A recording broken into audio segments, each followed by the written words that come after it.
તો નમસ્કાર દર્શક મિત્રો, વિડીયોમાં તમારું સ્વાગત છે।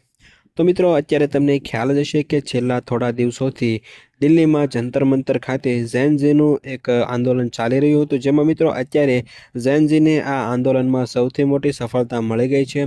તેમની મિત્રો મુખ્ય 3 જે શરતો હતી તે સરકારે સ્વીકારી લીધી છે, જેના કારણે અત્યારે આ ઝેન ઝીને આ આંદોલનમાં તેમને મોટી સફળતા મળી છે। પરંતુ મિત્રો, આ જે આંદોલન છે એમાં ઘણી બધી એવી તસવીરો અને એવા બધા વિડીયો સોશિયલ મીડિયા પર ખૂબ જ વાયરલ થયા હતા, જેના કારણે મિત્રો આ જે આખું આંદોલન છે તે ખૂબ જ તેજ બની ગયું હતું। તો મિત્રો, આમાંની એક તસવીર આવડિયા તમે જોઈ જશે। મિત્રો, આ જે તસવીર છે તે એક મુંબઈના આંદોલનની છે, જેમાં મિત્રો આ આહિરની દીકરી છે તેણે કેવી રીતે એક પોલીસ વાનને એક હાથેથી રોકી રાખી છે, અને મિત્રો એની અંદર જે આંદોલન તેમના સાથીદારો છે જે આંદોલનમાં તેમની સાથે હતા, તો પોલીસ દ્વારા તેમની અટકાયત કરવામાં આવી હતી અને તેમને વાનની અંદર બેસાડવામાં આવ્યા હતા। ત્યારે મિત્રો આ જે દીકરી છે એમણે પોલીસની વાનની આગળ ઊભી રહીને એક હાથે તેને વાનને ઊભી રાખીને તેમના જે બધા મિત્રો છે, સાથીઓ છે, એમને આ છોડાવ્યા હતા। તો મિત્રો, આવી ઘણી બધી તસવીરો અને વિડીયો સોશિયલ મીડિયા પર ખૂબ જ વાયરલ થયા હતા, જેના કારણે મિત્રો આ જે આંદોલન છે તે ખૂબ જ તેજ બની ગયું હતું, અને મિત્રો આખરે જે આ આંદોલનમાં ઝેન ઝીને મોટી સફળતા મળી છે।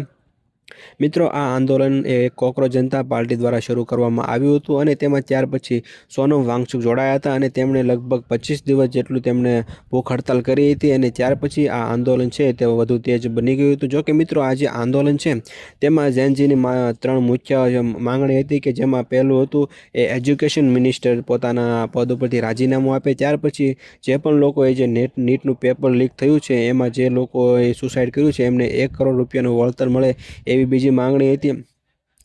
તો મિત્રો, આવી રીતે એમની બીજી ઘણી બધી માંગણીઓ હતી એ સરકારે અત્યારે સ્વીકારી લીધી છે, જેના કારણે છે તે આ આંદોલન અત્યારે પૂર્ણ થઈ ગયું છે। તો મિત્રો, આ સમગ્ર મામલે તમારું શું કહેવું છે એ તમે કોમેન્ટમાં અમને જરૂરથી જણાવજો, અને આ વિડીયો જો તમને પસંદ આવ્યો હોય તો વિડીયોને એક લાઇક કરી દેજો, અને સાથે સાથે ચેનલને સબસ્ક્રાઈબ પણ જરૂરથી કરી દેજો।